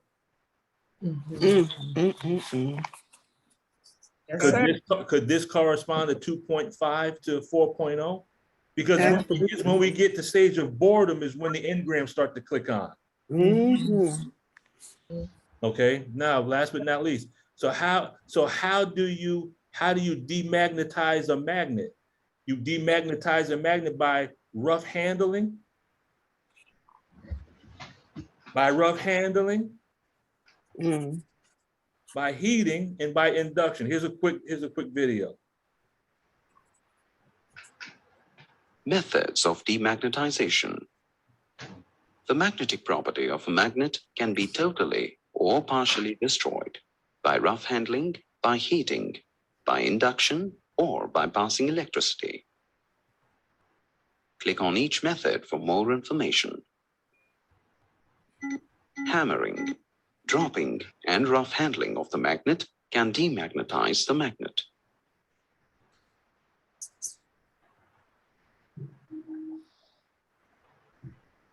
A magnet loses its magnetism if it is heated above a certain temperature called its Curie point. The Curie point for iron is 770 degrees Celsius, and that of steel is 880 degrees Celsius. The Curie point for nickel is 358 degrees Celsius, and that for cobalt is 1121 degrees Celsius. If two magnets are placed side by side with similar poles together, each induces opposite polarity in the other. As a result, the magnets lose magnetism. To avoid this self-demagnetization, The magnets are placed in pairs, side by side, with their unlike poles together, as shown here. So in other words, if a person is like a magnet, one way that you subtract or reduce its magnetic power is by handling it roughly. Now, any similarities that anyone has gone through is not a coincidence, because all of us have probably experienced being handled roughly. And all of us have been in a situation where we've been put into a position that caused heat or emotion, correct? Fiery temper, yes. Yes, sir. And then if we put ourselves amongst other people that don't feed our charge, it said that those things that don't feed the charge actually reduce the charge. That's why there's certain people we have to cut off. Same principle affects magnets. Brother Larry, Sister Denise. I don't know why the proper ways of handling people came. I wrote it down. Perfect. Perfect. When I saw that, hey, oh my God, you know, and when people say you feel like you have arrived, you know, like there's no more work that you have to do on yourself, or you know, you can draw people to you or you can drive them away from you, depending on, and that's what, as I was looking at the demagnetized, and it's handling yes. what you have in your with yourself, handling yourself, or because it's a way, in the proper ways of handling people to deal with anybody. I think I need to read that book again. Yes, ma'am. I gotta go back and do some homework with that book. There you go. Now that I done seen this magnetized and how the magnet can get, I don't want to say jacked around, but Oh, that's exactly what that's how you take away its attracting power. You handle it roughly. That's why people lose their attracting power. And it also reminds me of the MGT, you know, how the sacred the woman is, and how she deals with when she deals with so much, like 75%, that's a lot. That's a lot of areas, a lot of angle. So I thought about that too. So I think I'll go back to that book as well. So I have some studying I have to do so they don't demagnetize me. Yes. All right. So we're coming to the end. So induction was with the two pieces that weren't feeding the charge of each other. That's the wrong environment and the wrong people. See, we're feeding the charge of one another. So we're increasing each other's magnetism. We're charging each other's magnet. And then heat represents emotions. So when we're in an emotional state, we lose our attractive power because we act other than our own self, correct? Okay. Yes, sir. So then he says that in Science of Survival, he says in theta, it's insufficient quantity brought into proximity with theta will interpolate the theta. So we could be in a good state of mind, but we get around someone with a funky attitude, and now our attitude is funky. We allowed their in theta to interpolate our theta, and now we're just like them. That's like we said last time, the skunk spraying someone else, and now we walk around with someone else's funk, and it doesn't belong to us. Could this correspond to tone 2.0 or lower? Yes, it will. Yes, it does. Because when we're rough handled, when we're in the wrong environment, and when people trigger our emotions, don't we suffer from overt, covert hostility, anger, apathy, and grief? Yes. Okay. Okay. So in turbulated theta, says there are many persons possessed of a high volume of theta, but whose aberrations bring them chronically below the level of 2.0, who yet function having some theta available. So that's some of us in the room right now. We have high theta. But when we leave here, sometimes just in going to boredom, we drop to 2.0 because We're not connected to that charge anymore. It says these people interbulate rapidly. There are many people who are not classified as psychotic ordinarily, who demonstrate considerable quantities of theta, and who yet on some slight setback interbulate rapidly down to 1.1 or 0.5 on the tone scale and remain there for some time after that, after the turbulence. Let someone say the wrong thing from you, and like I tell people all the time, I'm not clear yet. So you might not get Brother Luke Mon. You might get who Brother Luke Mon was before he came into the teachings. It says these people, once they're rested and not in immediate contact with the re-stimulative situation, regain some of the theta from the turbulent area. This is why we got to be mindful of certain people, places, and things that we just need. We can't go around there anymore. Now, real quick, I want to show you this example. This is an experiment from physics. There's these two tuning forks. And you know how in auditing, they say you have to audit someone on their tone level? Mm-hmm. This is where the concept comes from. Now, what they're going to do is individual is going to strike one of these tuning forks, and the other one is going to vibrate because it's on the same frequency, even though the other one is not going to be struck. Brother William, you got the floor. Yes, sir. Just very quickly, I just wanted to say that as you just spoke on how environment and persons can cause us to interbulate, but yet once we're removed from that, then we can return to a better tone. Mm-hmm. And what came to mind immediately was the remembrance of Allah is the greatest force to guard against evil. Mm-hmm. Yes, sir. Most definitely. Now, so he's going to strike the tuning fork, and because the other tuning fork is in frequency with it, it's going to vibrate. Then he's going to put a weight on it, and watch what happens. Being guy out on the table.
So the lesson there is,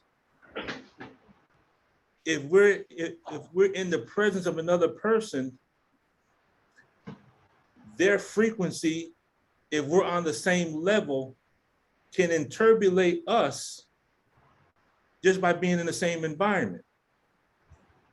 But if you notice, he put the weight on the one tuning fork and the other tuning fork did not vibrate. Why? That tuning fork is Islam.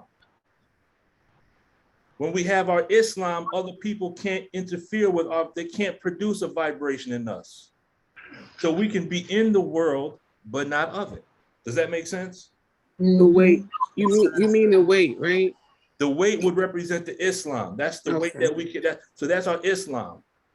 And our Islam can allow us to be in an environment with other people that are vibrating, but their vibration don't affect us. Right. So now finally, last one. This is what happens to us if we stay in an environment too long, and this environment is in harmony with maybe something we did back in the day.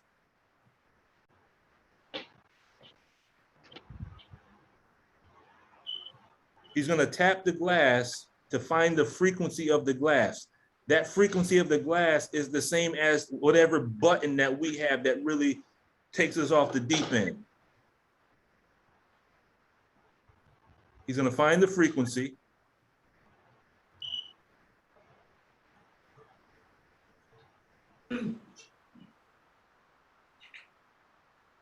So that's someone talking to us to find out how we operate. And now they're going to press our button. Watch what happens to us. Great. Are you going up?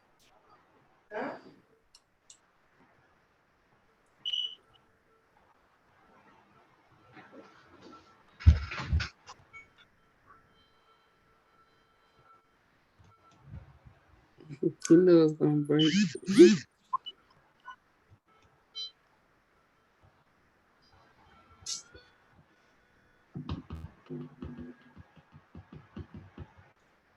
That's called having a nervous breakdown or cracking the hell up, whatever way you want to look at it. Well, now. It broke at the foundation of Right. the glass and the stem. So so what happens is if you stay in a certain environment and you stay there too long, then the vibration of that environment will cause a resonance in you and I. And being in the wrong environment for a prolonged period of time will cause us to break. Mm-hmm. So the study of magnetism can be used to study the arrangement of our mind. The concepts of Dianetics, specifically theta, can be studied through the study of physics. And the study of our Islam, a knowledge of ourselves, can also be done through the study of physics. Does anyone have any questions? Praise be to Allah. I don't have a question, but I have an observation and a cognition. Go ahead, Brother William. As I was looking at the videos that you shared with us, I was reminded of how in our teachings we are taught that math, science, and engineering are civilization building sciences or disciplines. And I just wondered how many of, speaking for myself and you, how many of us would have had the mind to even question to do the experiment that the last video showed, where the guy from MIT was actually studying the sound waves of a glass. That's just experimentation, but we don't typically even think about, well, I wonder what would happen if I do this, or if I do that, how does this affect a piece of glass? You know, to have that questioning mind to be able to even set up those kind of experiments. And then that thought of our teachings, science and engineering being civilization, because he's actually studying an engineering and physics principle, but we see how it interacts all across the board thanks to your presentation today. Praise be to Allah. Well, look at what Yakob did, just playing with two pieces of steel. And I also noticed as you mentioned, Yakob, that when in the video where he inserted the electric rod down the copper tube and gave it a low voltage, high current, or high voltage, low current charge, it stopped at 6 amperes. And that number 6 stuck out to me for, I didn't catch that. obvious That's a good reasons. observation, brother. I didn't catch that one. Thank you, brother. Sister Angela, you got the floor. Yes, sir. To add on to what Brother William is saying, as far as I love crystal and challenging crystal with glass. I wanted to say, even in our asleep state, there's something so profound about Black people that we are unaware of. Now, from time to time, I freelance write for a couple of newspapers. And one of the columns that I was doing was about basically urban hacks. When I used to do hair, what always amazed me in the urban areas is the methods we come up with to get things done. We are so innovative on so many levels. I'm saying I've seen people use science that didn't even realize that they were using science to manipulate products, to separate compounds, to achieve things on a scientific level that we didn't even realize what we were doing. We just had to get something done with little to very little resources. But it challenged us, and it made us resilient and resourceful, and to get up into a certain mindset to get it done. So I can absolutely see what the guy from MIT did with the glass. I see it just on another level now that you bringing all of this together. Inshallah, we can strand these scattered pearls together with some divine purpose with it. Yes, ma'am. Praise be to Allah. Got Sister Denise, Brother Clinton, and then we got to land the plane because I have another Zoom meeting. Oh, yes, sir. I was just, I thought about the minister's surgery that he had, all those seeds being in him. You know, we were dealing with the magnets, and they thought they were going to kill him because that was the purpose of putting over the amount in him, and to bear that, you know, where the effect of it was so horrendous. And him still standing. You know, I thought about that. Yes, ma'am. Yes, sir. Praise be to Allah. Brother Clinton, you got the last word. Yes, sir. Thank you. Thank you. It's a cognition that I had that I got earlier on in the class. And he started by explaining how magnetism theology and how Islam can be seen in magnetism. Now, Sister Cheryl and Sister Angela did talk earlier on about Sister Cheryl spoke on first how another culture of people are so magnetized by us, the original people, and what we do and our culture. Dress the way we dress, say what we say, do what we do, and act the way we act. It's because of the Islam and the magnetism of Islam, and they are not even in tune or aligned with what we are aligned with. And even some of us are not even aligned, but they are not even aligned, and they are so magnetized by people of other culture. So I got that cognition, and I said, wow, that's amazing. Praise be to Allah. Praise be to Allah. Right. All right, family, we're just going ahead and wrap this up. We got Brother Batin and Sister Belinda Tuesday morning, 10 o'clock. We got Sister Angela Tuesday night, 7 p.m. Inshallah, we'll see everyone then. And I will send out, put your email in the chat if you want a copy of this. I'll go ahead and send that with the chess one from last night. Since I didn't do that as of yet, I'll send both of those out tonight. But just put your email in the chat. That way it's a good reminder for me as to who gets this Zoom meeting for tonight as well. If you have any other questions, please send them to me through the email, and we'll make any questions you have during the week. We'll make that a part of the future Zoom meetings, or actually make those the subject matters that we can actually use to go in depth with regards to science in our Islam. So with that being said, Sister Angela, would you like to do us the honors? Praise be to Allah, yes, sir. Let's prepare for prayer. We pray. Bismillahirrahmanirrahim. In the most holy name of Allah, the beneficent, the most merciful. All praise is due to Allah, the Lord of all the worlds, the beneficent, the most merciful, master of this day of judgment now which we live in. Thee alone do we serve, and thee alone do we beseech for thine aid.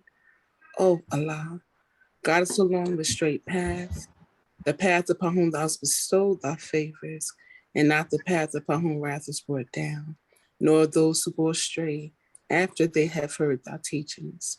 Say he, Allah is one. Allah is he whom is independent, whom we all depend on. He neither begets nor is begotten, and there is none like unto him.